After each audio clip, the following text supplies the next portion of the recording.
తదుపరి రాశి మిథున రాశి. మృగశిర నక్షత్రం 3, 4 పాదాలు, ఆరుద్ర నక్షత్రం 1, 2, 3, 4 పాదాలు, పునర్వసు నక్షత్రం 1, 2, 3 పాదాలు. కా, కీ, కు, ఖం, ఝ, ఛ, కే, కో, హ అనే అక్షరాల వాళ్ళు మిథున రాశి కింద వస్తారు.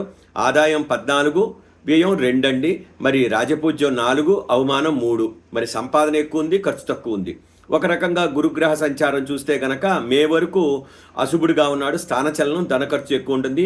మే నుంచి అక్టోబర్ వరకు అనుకోని ఆపదలు వస్తాయి, చాలా జాగ్రత్తగా ఉండాలండి. మరి అక్టోబర్ నుంచి డిసెంబర్ వరకు దైవ దర్శనం, కుటుంబ సౌఖ్యం కలుగుతుంది గురుగ్రహ సంచారం వరకు.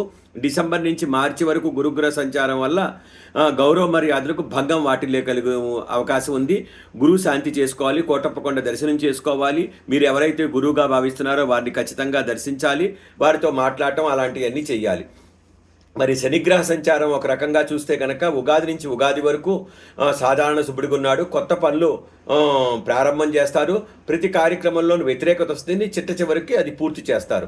రాహుగ్రహ సంచారం మే వరకు చూస్తే కనుక విందులు వినోదాల్లో పాల్గొంటారు, లాభాలు కలుగుతాయి, శుభకార్యాలు చేస్తారు. మరి మే నుండి మా ఉగాది వరకు 9వ స్థానంలో ఉన్నాడు. ఆర్థిక పరిస్థితి చాలా జాగ్రత్తగా ఉండాలి. అదృష్టం కలిసి వస్తుందని భావించి ఎక్కువగా ఆర్థిక విషయాల్లో తొందరపడకండి. తొందరపడితే ఇబ్బందులు పడే అవకాశం కనిపిస్తుంది. మరి కేతుగ్రహ సంచారం మే నుంచి మే వరకు 4వ స్థానంలో ఉన్నాడు. కొన్ని కార్యక్రమాలు వాయిదా పడితే, కుటుంబ కార్యక్రమాలు ముందలకు వెళ్ళో, ఎంత చెయ్యాలనుకున్నా సరే చేయలేరు.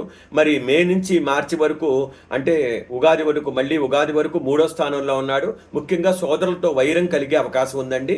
చాలా జాగ్రత్తగా ఉండండి, టెన్షన్ పడకండి, తొందరపడకండి. కాబట్టి ఏది ఏమైనప్పటికీ వీళ్ళు మిథున రాశి వాళ్ళు కేతు గ్రహ శాంతి ఎక్కువ చేసుకోవాలి. గణపతి గరికతో పూజ చేయించుకోవటం, సంకటనాశన గణేశ స్తోత్రం చదువుకోవటం, శ్వేతార్క గణపతి విగ్రహాన్ని తెచ్చిపెట్టుకుంటే చాలా చాలా మంచిది. స్వస్తి.